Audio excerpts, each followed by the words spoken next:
Welcome to Unscripted with Russo. I'm your host, Ashley Russo, president and executive producer of The Peak TV. For our podcast, we decided to explore the people behind the narratives.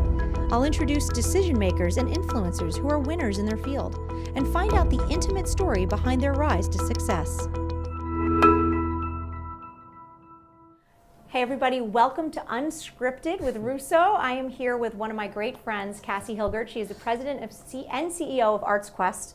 And I just want to say, Kassie, that I am wearing my cool new camo shirt because I perceive camo to be sort of cool and young and hip like ArtsQuest. So, you know, I just wanted you to know this was my turtleneck. So yeah, I appreciate that. Very that is cool very and young. Isn't that rock and roll? Like. Thank yeah, you, thank you. It. You know, Music Fest, I felt like I had to bring it today for you. Yeah, I want a little summer feel, middle of winter. Thank you so much for being here. Thanks for having me. Yeah, well, we have a little Pinot Noir, so okay. a little cheers to you for being here. Holiday cheer, Holiday and to you. cheer, exactly. We're very excited. Tell me a little bit about, you've had an interesting career. We'll get to that, but I want to know, where did you grow up and what was your family like? You have siblings, where'd you fall in the family? Yep. Geez, I was born in White Plains, New York, but have no memory of that because we moved down to Winston-Salem, North Carolina when I was 6 months old. Nice place. Really nice place, beautiful, gorgeous, great seasons. A traditional family. My dad worked, my mom stayed at home, and I lived there until I was about 11. And you remember it? I remember it distinctly because we grew up in Old Salem, which is the only other Moravian settlement in the United States. Talk about coming full circle. It was so weird. So when we move up here, we find Bethlehem, and as an 11-year-old, I think every city in the country has a Moravian settlement. Right, so it just seemed normal, right? That's right. Yeah. So when we went to Atlanta, I'm like, where's the Moravian settlement? Because you have one in Pennsylvania, you have one in Winston-Salem. So I love it. We moved up here. My dad got recruited to work at PPL. And so we moved up here. I'm the youngest. I have an older brother. He's 4 years older. Lives in Houston with my niece and nephew and my sister-in-law. He was the engineer, brains guy, academic. I was the other side of the spectrum, the oh look a chicken student, like couldn't pay attention. Were you goofy? Were you class clown? Completely goofy, but did things like student council, did a lot of sports.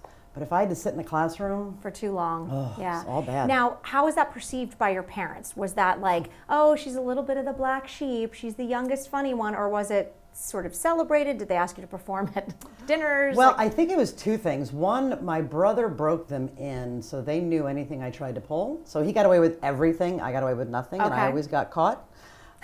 Always, which made my dad worried that I wasn't bright enough to actually pull off anything. So I think, you know, I still am very close to my brother. He is, to me, one of my heroes. He's just the coolest guy in the world. We cannot be any different. I mean, this is the guy who like lines up his change on the dresser, like by denomination. But somehow you appreciated each other. Now, was it always like that, though? Because I have to tell you, I have a sister in Houston. First of all, we should really try to coordinate our Houston visits. Trips, absolutely. That's one. But we were very close until she developed her own sense of self, and I didn't think that was great. I'm the oldest and didn't think that was great. So we were not that close for about a decade, and now we couldn't be closer our entire adult life and raising our kids. But did you and your brother always have a closeness? Oh, goodness no. When we were kids, we just beat the hell out of each other. I mean, I was the stereotypical younger sibling. I wanted to do whatever he did. And he was the older one. He didn't want to hang around with his little sibling, his sister. So he was always trying to get away from me. But there was a time, I think moving up here made us really close. And when did that happen? How old were you? 81, we moved up here. I was 11 years old. Okay. So he was 15. That's much a really, harder for him to really move tough up here. time to move. Yes. 15 is a really tough time Yeah, to move. I think I got right into the stream. It was easier for me but maybe being he younger. kind of realized that, hey, I've got this kind of sister who cares about me, and yes, that's good. And I was like a built-in like sports playmate early on. So if he wanted to learn a sport, I had to learn it. And tell me about the sports. What sports? When? Oh, everything from football. We used to play one-on-one football, which is a ridiculous. You played one-on-one football with your brother 4 years older than you? Yes, that's and tough. He made the rules. Great. I got destroyed. He would make me. Maybe this is where I got a little bit of the arts and culture beginning. He would race his bike down our backyard in North Carolina. It was a big, steep hill, and then he would jump off this stone wall that we had, and I had to MC it. Pretend like the crowd goes crazy, and here he comes, and we would do it over and over again. Is there any video of this? No, thank God. I grew up see, in this the day era and I age, did. right? It would Thank just be- God. Yes, we There's didn't not have evidence. No, there was no video cameras. We didn't have the big, video cameras that the families had. The I love that. home videos. Well, I have to tell you, a funny thing, I didn't know this actually until recently, but my mother-in-law used to actually go to the local camera store and rent the camera, like in the 70s and 80s. That's genius. For whatever, 2 hours for the special occasion. And my husband and I have been going through and converting a lot of this stuff to digital media now.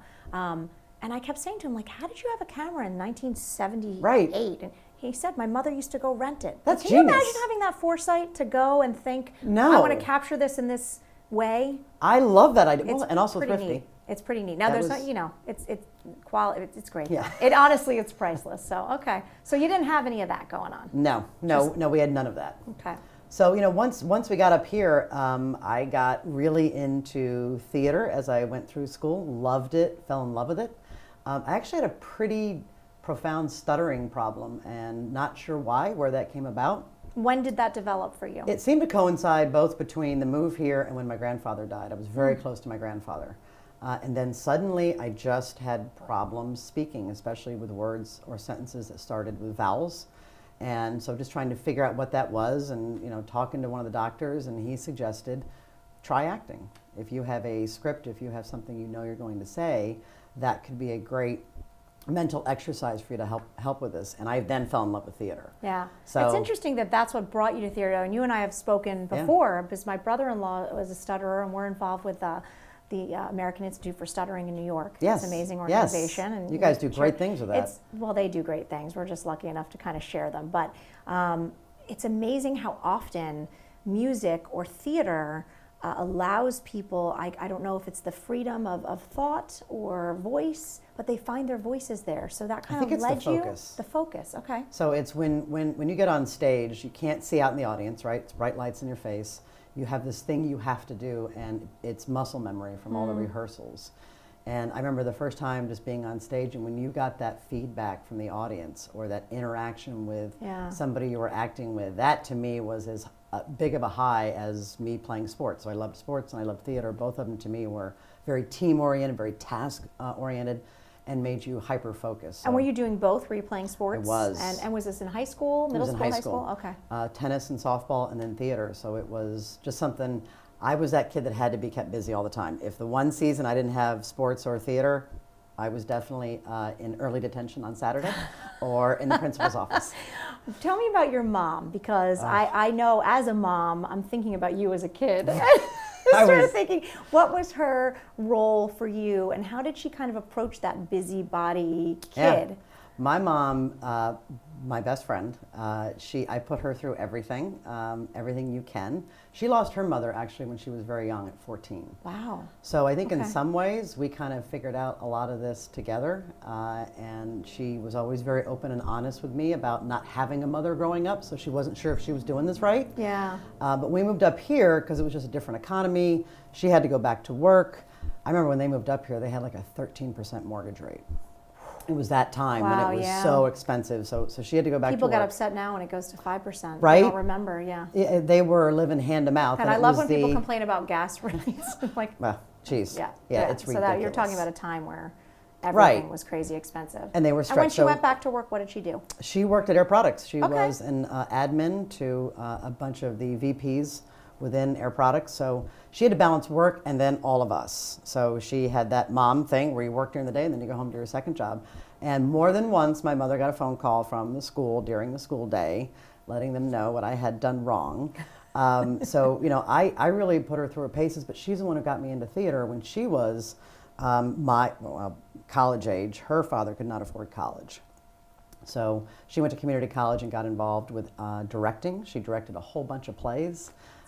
She kind of had that background, so I think she knew to throw me into that area and just keep me busy. It would be a positive outlet for you. Yes, very positive outlet. So she is high energy. She's very smart. She has eternal patience, and I've just always been in awe of her. That's amazing. Yeah. What a gift, right? Yeah, and to have her still mom. close. So both my mom and dad are nearby, which is nice. It is. It's nice. Some days. Some I moved days. next door to my mom recently. Did you saw know that. I did. And everyone I says, don't tell my mother and that. everyone says, how is it? And I said, well, it's really amazing. They travel a lot. See? And it is. My mom and I are really close, but it is one of those things, you know. Boundaries. Yeah, a little which bit. Yeah, just my mom good. doesn't have, and that's Right. okay. She doesn't have to. And Someday, I mean, you know, we might be to that point. So Right, it's good. right. It's good. She's nice that she's close and she's still involved in your Yes, life. she's very involved. And I love that she like still jumps in and tries to learn technology. So like texting is her thing now. You've been teaching her, right? I Or have you've been instrumental in yes. this. So the texts are like this Really, really long. Yep. Right. And so I try to explain that's an email, but that's okay. That's all right. And there's always the same 30 emojis And at the end. I was going to say, if I'm correct, she learned emojis recently, right? She did. So found that keyboard, and so that's been exciting for her. Does she have a favorite? The Bible, praying hands, and fireworks usually come in that. Really? Yeah. All right. So yeah. she's praying and she's excited. Yeah, it's all wrapped up in Yeah. one. So she well, I wants have to to do tell you, Bitmoji. no, you're not going to let her. Does she have? Did you get her an iPhone X yet? You know, if she gets the 10, they have the little Animoji, Yes. which is the talking. Yes. She might love that. Yes, we're Next time I see her, I'm going to bring that up to her. awesome. That'd be great. That'd be Remember when we used to be friends? Well, the one where she's doing FaceTime, like she's getting it's that, the but she best. doesn't like she holds it doesn't- up here. She doesn't realize it's That the camera is right. here. So you just see like her Her nose, chin. Yeah, right? yes, yeah. Yeah. Yeah, But I think hey, you posted something about that. she's but, trying. But I give her a lot of credit for trying. She does. She will try She wants anything to be and in it, everything. and Yes, that's awesome. and very cool. So you're doing theater, you're playing sports. At any point when you're thinking about the next stage of your education, are you thinking that this might be something you want to major in? Is that the direction Yes. you want to go? So I did want to do that, and actually I had gotten a theater scholarship to Penn State. Wow. And my dad, my father, God love him, also very close to him, business guy, just did not see a future in arts and culture, and was very open with, even if it's a I scholarship. just want to remind our listeners that you are the president of the largest arts organization in this region. Yes. Today. We have a good conversation I was about going to say that. that's going to be a fun dinner. But time, he was actually the one who encouraged me to apply for this job. Yeah. So I think he came full circle, but he knew was it's a part of you. Yes. It is interesting though. You know, people will say to me sometimes, "What's something you wish you had done?" I wish that I had taken more business courses. Oh yeah. And I say to everybody, no matter what you major in, no matter what, Doesn't matter. take some business, take some accounting, learn that piece, because anything you do, you need that piece. I've learned a Everything. lot by doing it. Right. Hands-on and osmosis and family and business, but I have a feeling that's where your dad was coming from. He was, and he's very old-fashioned, so it was I am not paying for whatever other costs are associated with college for you to go stand on stage. So go get your business degree, and then if you want to do all that stuff, good for you. So I did a much more traditional route. All right, so where'd you end up and what'd you study? I went my first year, because I was also going to be a journalist, then I decided no theater, then I'm going to change the world through the written word, so I shall become a journalist. And so I got into the Scripps School of Journalism at Ohio University my first year. I went out there, and it just wasn't a fit. I remember my first class, the professor opened up by saying, "My alphabet begins with a C. Welcome to my class." And I thought, oh, okay, well, this may not be for me. And so after that first year, I transferred back to Penn State. So I'd been admitted there, turned it down, but you have a year that you could change your mind. So I transferred over to Penn State in communications, and I was that transfer student. So I walked in, and I was in a converted study hall, like a lounge. You know, on each dorm room floor, they have like the lounge. Yeah. They, at Penn State, just lined them up with bunk beds like the barracks. And that's where you are until you get a permanent dorm assignment. So I had 16 roommates my first semester there. Wow. I would literally go That's and... a pretty unusual situation. Oh, but it was great because you learned, Yeah. like you get along with anybody. I would, college students fall asleep at the drop of a dime. Right. So I would go between classes, go take a nap and wake up. I'd have a new roommate. Someone had moved out because they got an assignment. Someone new was in the bunk next to me. And I'm like, who? Oh, hi. Oh, all right. That's Hi. a quick way to make a lot Why? of friends, or Yeah. not. Right. You know, And you either wake up way, and, but right, yeah. not in your best look. And then what did you end up studying and degree did you come out with? Communications. What I took the most out of Penn State, though, again, my inability to sit in classrooms for a long period of time extended into college. But what I loved so much about Penn State was I could do something different every semester and find a whole new part of that campus. So one year I was an editor or a columnist for the Daily Collegian. Another semester I pledged as a little sister to a fraternity. Another semester I became an RA. So you could reinvent yourself every semester, and I loved. You so kept it moving. Kept it moving. All right, now you're getting out into the professional world. What's your first job? So between my junior and senior year, I actually had 2 internships. I had an internship at MedStar Television here in Allentown, and I had an internship at Rolling Stone. Unpaid. Wow. Unpaid. That's incredible. Well, it was one of like 60 interns. You're still there. Yeah, but you you're could there, say. and you can say you were there. Right, It's I had on no your money. resume. Yeah. No money. Yeah. Couldn't afford it. They did, like, the one thing they paid for was lunch. So I did the calculation, like, if I eat a lot at lunch. Then I don't have to eat dinner. Or breakfast. Right. So I had an internship in college at Bloomberg. And Mike Bloomberg's philosophy, and you're going back 20 years now, was to have a communal kitchen. And he designed, all of Bloomberg has a communal kitchen. And when you go, now it's not like full meals, but it was, veggies and cottage cheese and yogurt and oatmeal and fruit. And in college, it was a meal. Right. It was plenty of food. Yeah. And it was really cool. It was like this idea that Yeah. if you had the food, you didn't have to take a lunch break. Yeah. And I was like, well, that's More interesting. productivity. Yeah, right. Exactly. And you didn't have to pay people as much. So anyway, all right. So you had two really meaningful internships, but Yes. the one at Rolling No. Stone was hard to maintain. Well, no, that was my choice. Okay. I had to do an either or. Oh, okay. Your And I had choice no was money. I could not, I couldn't figure out how I could pull off living in New York for the summer. Right. So I had to take the MedStar one. But what's cool about that, at the end of the internship, they offered me a full-time job. So that's your first job. Yep, between my junior And that's senior like the year. goal, right? You take an internship and you hope they will offer you a job. Right, but I still had a last year to go. We have two people sitting in the room with us right now who did internships at ASR who now work here. So yeah, it's great. It's awesome that way, and the job market was so abysmal, and I had a liberal arts degree, so to me it was, I'm taking that. So took my first job at MedStar Television. That was awesome. I was young. I was traveling the country. I was an assistant producer. I mean, I wasn't even old enough to rent a car, so I had to like tag along with people. But within a month, I was traveling out to the West Coast and to Texas, and So neat, right? It was really cool. And you hadn't really thought, but I always felt like this field that I do now is a kind of a combination of communications, journalism, theater, Yeah, right? and entrepreneurial. Yeah, I mean, in a lot of ways, Very it's all of entrepreneurial. those things wrapped into one. What were some lessons you learned in that first job at MedStar that you have taken with you today that you feel like maybe have been helpful in who you are? A really simple one. When I started there, I was a college student, so I was waiting to impart my wisdom upon them, and they were certainly smart for hiring me. So the first job I got was we had gotten a new color printer. All right, so this is the early 90s. The color printer was bigger than the sofa. Yeah. They were huge. And the CEO comes back and drops a manual on my desk, like this thick. And he's like, "You're in charge of the color printer." But I went to college. What do you mean I'm in charge of the color printer? And my job was to know that inside and out. Right. And if it jammed, I had to be able to fix it. If it needed toner, I had to know how to do everything top to bottom on that printer. And I was so like, this is so beneath me. Right. But when the printer broke, which everyone breaks the printer, they had to come to me. So I got to know everyone. And you realize that it's actually a very critical thing for It someone to was- know. And then to know that every part of a business is important. There is nothing that is more important than something else. If the most basic part of the business is not working, it all falls apart. Yeah. So to me it was, I got to spend time with the CEO because being one, I know how often I jam the printer. So I was talking to him all the time where I wouldn't normally get that FaceTime when you're a new employee. Great point. So it was getting to know him, it was getting to know the head of sales, it was getting to know the marketing person, and so they began to see you as the fix-it person. There's a problem? Well, she knows it. Ask her if she wants to get involved in this. So to me it was jumping in on anything and everything and learning everything about it and knowing it as much as Yeah, I possible. like that point of basically being willing to just learn whatever needs to be learned. Whatever it is. And I think to me, I find that willingness is what translates, because if they think you're willing to learn that manual, you're Yes. probably willing to learn lots That's of right. other things. That's and right. all of a sudden you start to find yourself climbing. You become Mikey. Yeah. Hey, Mikey. It's the try the cereal. Yeah, and you're the one willing to do it. Exactly.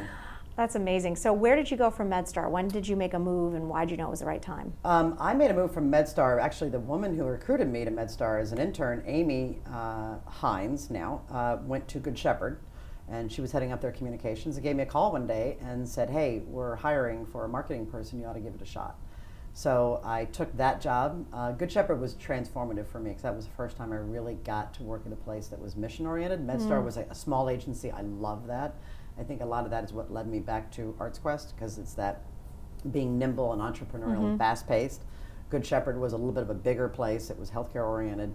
but their mission was something that it was my first time getting involved with that. I'm just, still really young and think, you get in business and you make all your money and that's what you do. And that was the first time I met people who were serving a purpose bigger than themselves. Yeah. And I got to work with Dr. Raker. He was still coming to work every day. He knew every resident's name in the long-term care home. He had run it for 40 years. And that was a real change for me to get to work with someone and see what that was like. And that's when I think I first had the sense that you're part of a bigger picture. It's interesting to see the behind the scenes of an organization, especially a mission-driven nonprofit organization, because I do think you realize there are a lot of people involved that have a calling, and it isn't that make a buck kind of thing. So what did you do there, and what was kind of the lessons you took away? I was a marketing manager there and moved up to the director of marketing. I learned, as I mentioned, the mission part was huge. Healthcare I learned a ton about, which also MedStar had specialized in, so was almost in healthcare for about 10 years. That was a big deal, but probably the biggest thing I learned there was because I got involved with their capital campaign, and once I got in the communications role, I worked directly with Sally Gammon, the CEO, and that for me was the first high-ranking female that I worked with. And so I was like a sponge with her. I mean, anything she wanted to teach me, I was willing to learn. And it was as much observation as her sitting down and saying, let me tell you about this now. It was much more just watching her. Do you feel like it opened your eyes to the possibilities? Because I think sometimes when we see someone who is like us, we then realize that's something we can do, right? Exposure is half the battle. So visual is everything. Yeah. And you see that and it raises your game. So when I see her in that role and I think, oh, that could be me, so how should I be acting now if that's what I want to be someday? I didn't want to be the head of a healthcare organization or a huge system like that, but I thought leadership and how she handles it was something that appealed to me. Yeah, important to you. Yeah. And where do you go next? So now you've done communications production, done marketing. It's all networking. Networking is so important no matter what age and what your degree is in, what you specialize in. Amazing how often you don't realize how a relationship will lead to something else. Yes. You definitely can't predict it. You can't, and you can't think it's a one-to-one gain. So, you're going to have 100 connections and one may, end up bearing fruit. So one of my former colleagues at MedStar was at Air Products and called me and said, there is a opening in the PR department and you should give it a shot, and it's Air Products. So you're thinking, oh my goodness, this would be fantastic. And now your mother had and worked she had there. retired. She had retired, but you were sort of familiar with Air Products. You knew the general gist of what they do. Yeah, and to me that was jumping from Good Shepherd, decent size, to global, massive company. Yeah. So I threw my hat in the ring and I got the job, which completely surprised me. So it was handling the PR for about half their business lines at the time. That's a really big job. I mean, we should mention for people who don't know, I mean, Air Products is a Fortune 500. Yes. It is a global corporation. It's about located in employees. Basically West Allentown, Macungie, Pennsylvania, but it's huge. It's not like this small. Yeah. It was like going from a small high school where I graduated from to Penn State, and you're all of a sudden in this huge campus. Exactly. And what is the biggest challenge when you get there? So now I'm back in this highly structured environment. Where we've already established. Where we've established probably it may not be my strength. Fit, right. So that was a real learning curve for me. Okay. But what I really got from that is they're so highly talented. Everyone who works there, they're so highly processed because they have to be by the nature of what they do. You're dealing with gas and chemicals. It is good to be highly processed. Yeah, we want that. Yes, we want a lot of degrees working on this. So I got involved with crisis communications there. They had fantastic training programs. I mean, they gave you every tool to be successful. And they're really, really well known for safety. Really well known for safety. So that's a huge part of Air Products, and I would imagine that comes into play a lot with crisis communications. Something goes wrong. Yes, a lot of drilling, a lot of practice. You're just doing that over and over again, like theater, so it becomes muscle memory. Because crisis communications cannot be something you're making up as you go along. You have to know when you're in a crisis what the first 5 priorities are always. How important do you think that piece of your career with crisis communications was or is to what you're doing now? Because we're going to get to ArtsQuest next, but I think it's an interesting connection. I think what happened there was when you're dealing with crisis communications, you're dealing with really serious situations. So you could be talking about people's lives, you could be talking about environmental issues, you could be talking about very serious things. So you have to get it right. You have to take this seriously. So if I ever struggled with being detail-oriented and surviving in a process environment, this made me. So I developed that skill set for the first time, so to somewhat complement the other side. I was able to hone that and be comfortable with it and gravitate to the importance of preparation, of developing roles for team members, and then literally relying on them to act in those roles under duress. So it sounds like an incredible training ground for really the rest of your career. It was. And maybe not from that huge corporate environment stance of knowing, like, oh, this is a great fit personally, but it sounds like it kind of filled in some gaps to make you a more complete leader. To this day, there isn't literally a day that goes by that I don't use something from what I learned when I was at Air Products. And I love that as a message for people out there, because sometimes when you're in the midst of doing a job that might be difficult or you're not sure where it's going to lead you, what do you tell them about what it could mean into who they become, and how do they take something away from it that's positive for them? You know, to me, my father always had a saying of the harder you work, the luckier you are. And how I translated that in my own personal life was, you're not necessarily going to understand right now what you're getting out of this, but you have to give 150% in order to realize what that will be someday. That's so interesting. So my mother-in-law's favorite saying is, luck is the residue of hard work. It's the same thing. So same thing. Throw and it out. People would say, oh, so-and-so's so lucky. No, not really. Not really. They put their nose to the grindstone, do the job 150% every day. And I think part of that is too, you have to give up a little bit, that it will pay off. Yeah. You may not know what that is, and you've got to throw that out into the universe and trust it will come back. Talk about that a little bit. Talk about that give and take and what you might give up. Do you feel like there's something you gave up or something you put on pause to develop that part of your career? I don't think so. I have not been, so again, contrasting with my brother, he's very regimented. He knew what he wanted to do, and every 3 years he takes stock of where he is and where's the next place he's going to go. I am a bit of an adrenaline junkie, so I like the excitement of where I am right now, and the unknown is what I get attracted to. So let's just go see what that is, and then this will be fun and it'll be an exciting discovery. So more of that living in the here and now. Yes. All right, let's talk a little bit about your personal life. You are married to an amazing woman. Yes. Shout out, Susan. And so tell me a little bit about how you met her and when she came into your life. Sure. Susan, we met 20 years ago playing golf. So there was a women's golf league, and we both got paired up in the same foursome and struck up a conversation, and from that point on just stayed connected. And so 20 years later, here we are. She was living in Alpha, New Jersey, commuting to Central New Jersey. She's a lawyer. She worked for a law firm in Central New Jersey, so was making that commute. And fell in love with the Valley. She's lived here now almost 18 years and recently migrated from the law firm in Central Jersey to Florio Perucci over in Bethlehem. So it's been an interesting dynamic, because we worked, like, we would get up and leave in the morning and go separate ways and never totally see each other. Separate states, separate communities. You have your network, I have mine. And then when she moved here, it was like complete overlap, and it was like, oh, hey, you're still here. Look at us. We're together a lot. Yeah, and it's funny. What's interesting is, and you've been married for how long now? 3 years. 3 years. I feel like there was a little bit of a shift around your wedding, and this might be my outside perception, but I'd like to share it with you, which is that Susan really started to gain her own following here. I mean, is that safe to say? It is safe to say. Like, I feel like, listen, you're Kassie Hilgert. Well, I don't know about that, but you are, and you are the fearless leader of ArtsQuest, and it's been an amazing journey to watch you come into that role after Jeff Parks and kind of where it's at now. But I have to say, I feel like Susan kind of has like her own jam here now. She does, and she's a huge history buff. She loves politics, and I've lived here a long time. I lived here since 1981, and while I traveled a lot and I was gone, I know this area really, really well.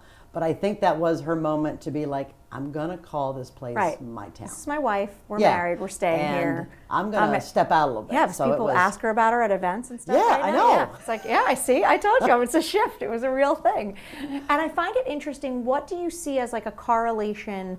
I'm going to give you the background before I ask this question. So I'm a Sagittarius. And I told you about my sister and I. Yes. And my sister married a Sagittarius. And I find that endlessly interesting because we were close and then got it. So what do you find might be similar, if anything, between, say, your brother and your father and your wife? I mean, she's a lawyer, so she's probably a little more regimented. I don't know. Oh yeah, very much more like my brother. Right. So it's do you that yin feel and like yang. there's that? Yeah. Yes. So like when she gets up, she's carrying the laundry down right away before she's even awake and starting laundry, and I'm like, oh God, get the coffee. Because she's got a list. What are we going. doing? Yeah, she's got the list, and I'm like, it is early, and we gotta just wake up first, and there's a lot of movement here, and I'm not ready for this. Yeah. So I think there is a great yin and yang there. Our family structure is very similar. So although it's opposite in this way, she's the oldest sibling, I'm the youngest. She's got 2 younger brothers. Right. But again, the familiarity of you're used to the older, she's used to Yes. having a younger. Yes. I think I'm a big believer in that family dynamic piece. I think you gravitate to that. It's familiar. Yeah. So you understand family dynamics. There are things you don't have to express to each other when you know that what you're going through at the holidays when the family's home is very similar, and you can help your partner get through that when you yourself grew up with it. Yes. So exactly. yeah, we are very yin and yang. So opposite in a lot of ways, but a ton of similarities for interests, music, sports, travel. Travel. So you guys like to travel a lot. Love to travel. So a lot of similarities there, but very different personality-wise. Yeah, it's nice. That's a good balance, though, right? Keeps life interesting. Yes, she's like Norm from Cheers. So everyone says her name when she comes in, and if there, or actually it's Cliff Clavin. Whenever someone brings up like that's an interesting gray, she's like, that is from the Revolutionary War when it really came into vogue around this period, and it just rattles out of her head. That's so interesting, though. Yeah, I do it too. I make it up. I just lie, but that's actually the right. Improv. That's the theater improv. That's the improv. You guys who did the 3 truths and a lie. Have you played Yes, that game? yes. You guys would be really good at it. Yes. I love it. All right, so I want to know more about ArtsQuest because most people in this region certainly know what ArtsQuest is, and they certainly, if they don't know ArtsQuest, they know Music Fest. Right. So tell us a little bit about ArtsQuest and what the organization is and does for this area and how you got involved. I got involved when I was at Air Products, and the idea of Steel Stacks was first coming about. So while I knew Jeff, I had not known him really, and I knew Music Fest. And he came, and actually I came out to Steel Stacks, and we were standing in a field. Okay, so for people who don't know, though, Bethlehem Steel, right, yes, was yes. huge. Like literally the steel that made America, and Bethlehem Steel was in Bethlehem, Pennsylvania. Correct. And that shut down. I mean, shut down. We'll fast forward. Early '90s, it shut down. And there's this amazing structure that is there in all this land, and everyone's sitting around saying, "What are we going to do with this space?" Right. So it had been empty for about. That becomes known as Steel Stacks. Correct. That was empty for about 15 years, and Jeff had begun to peddle this idea of turning it into an arts and cultural district. And the reason for that is really the reason why, and it dates back to why Music Fest started. His belief, our belief, the organization's belief is that one of the best tools for urban remediation and revitalization and to change and build a community is using arts and culture. So that's how Music Fest started. It started to help support Main Street and to get people into town, to expose them to the historic Moravian assets that were there and the beautiful shops that were there and everything that went along with it. That's what Music Fest started for. The Banana Factory in the early 90s, when that was opened, was created for that exact same reason, to create foot traffic, so you had more classes and reason to get people downtown. Yep, so you had small businesses open around you. Chris Kindlemart was started for the same reason, to bring people here at the time of year when Bethlehem has its best foot forward, if you will. So all that had happened already when Jeff sort of envisioned Steel Stacks with a number of other folks. And so I got to know him there, and I fell in love with the project because I had been involved in economic development here through my role at Air Products. I'd been on the board of LVDC, obviously had a love for arts and culture. I had been at Air Products for about 5 years, and I loved it, but I think I had a little itch and was just kind of wondering, so now what? I've been doing this for a while. And when he laid out this vision, it was just, I remember looking at him and going, you're nuts. That is never It's not going to happen. And yet he painted such a pretty dynamic picture. It was a dynamic picture, and then just every 3 months he would call me and say, hey, let me tell you what's been happening since the last time we talked. And every time I talked to him, something had been happening. So he felt this momentum, he felt this excitement. And what did he see your role being? Like, what was it about you, do you think, that Jeff, Jeff, he's a little bit the man, the myth, the legend, right around here. Right. And so he had a lot of people that would probably love to be a part of something like this. What was it in you that he saw?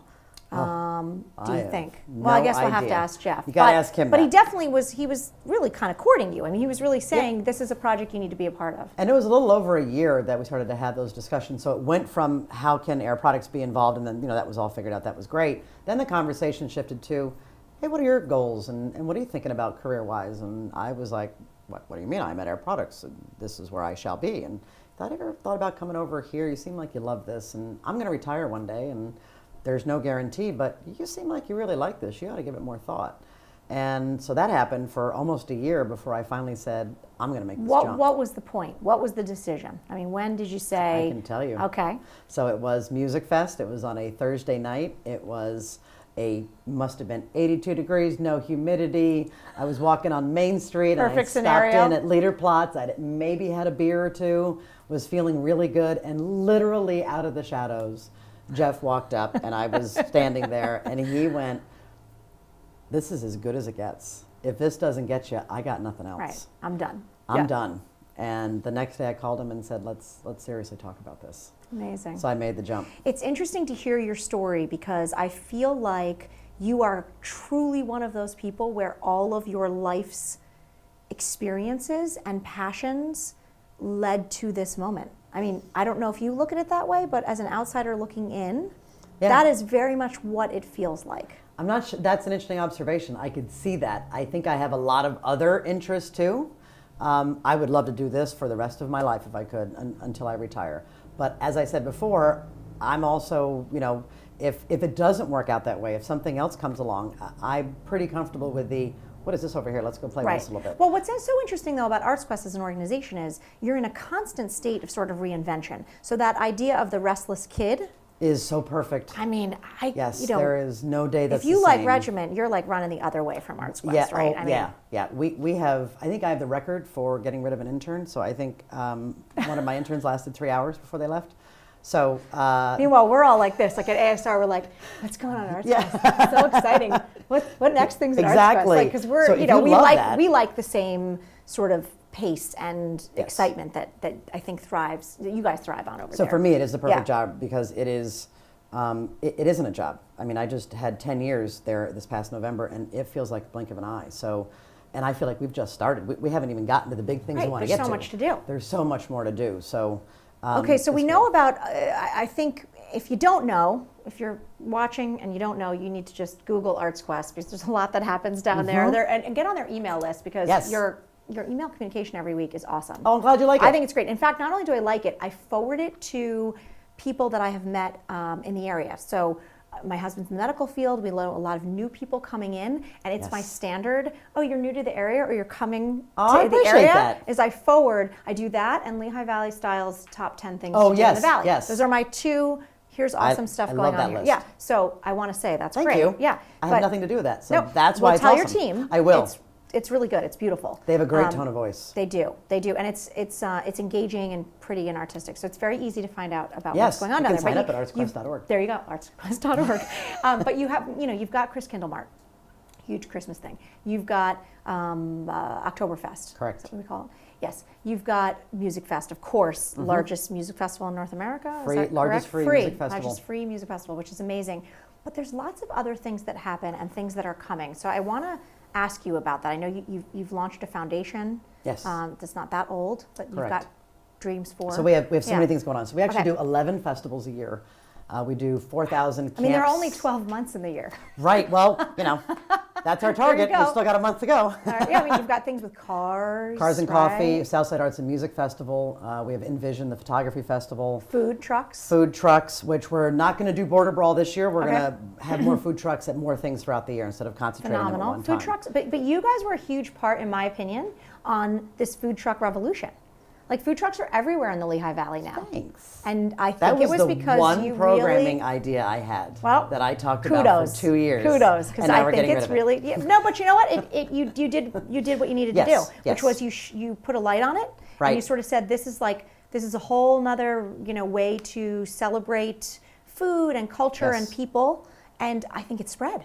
Well, they were huge in New Jersey. I mean, that's where I really got exposed to them. And they've been in New Jersey forever. So I even felt by the time we got them here, we were already 10 years past, when they should have been here. But I was excited about that. Yeah, that's cool. Okay, so we have all that going on. We're the cinemas for us have been going gangbusters.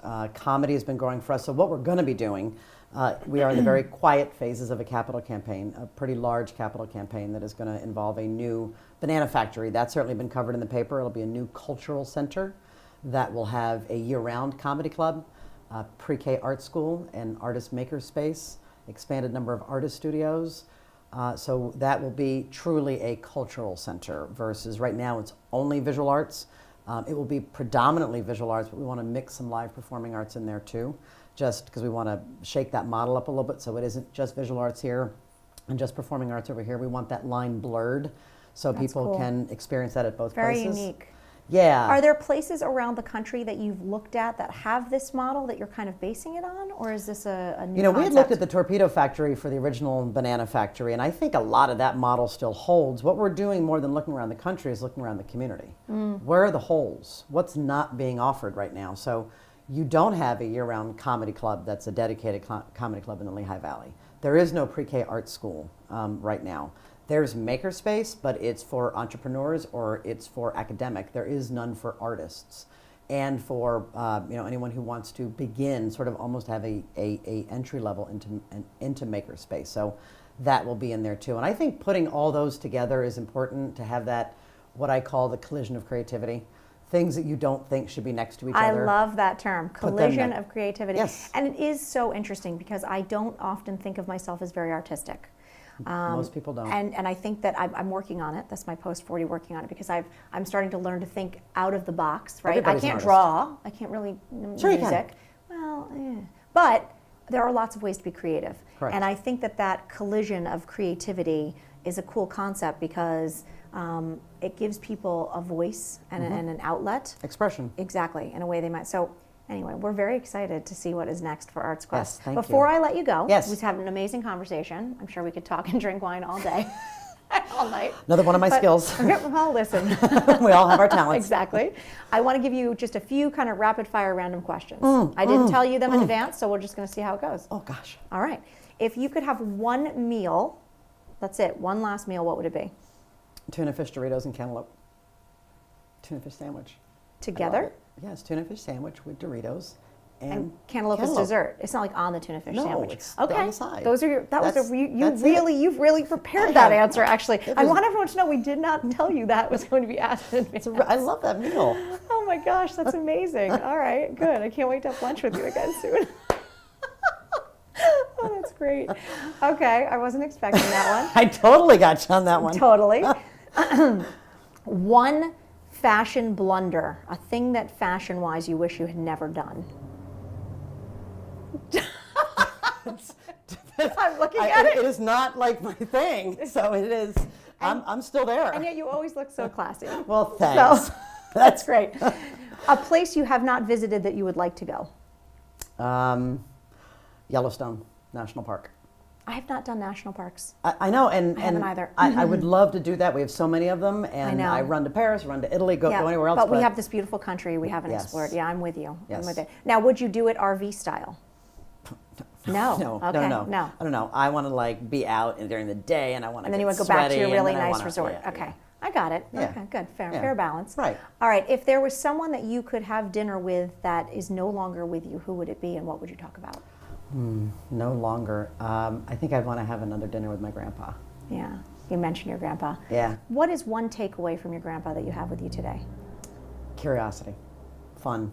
He just wanted to go do fun things and enjoy it, and he also wore plaid with stripes. So I think there's a lot that I've inherited, not just personality-wise, that I subconsciously You are emulate. channeling him. Yes, he is smiling I'm down channeling him. upon Yes. some of your fashion Yes. choices. Absolutely. If you were not doing the job you're doing now, what would you be doing? I was not doing the job now. What would I be doing? I think I would love to be paid by someone for the playlists I make, which no one would ever pay me for, but I'd really like that. So sort of DJ. Total DJ Kassie. But not just for a party, for your day. Right. Okay. When you're at I'll work. pay you for that. Will Right, you send me a couple playlists? I'm always looking as for soon as something I can new. figure out how to. How we can share it? Yeah. We got I'll- these kids for Yeah, that. I'll ask someone. I love it. I love it. Well, Kassie Hilgert, thank you so much for being here. Thank you. This was amazing. ArtsQuest. And for all you do. Well, listen, it's my pleasure. I'm just guys are just awesome. honored to be able to tell the stories and meet the people. So we thank you. cool. And thank you so much, everybody, for listening. This is Unscripted with Russo.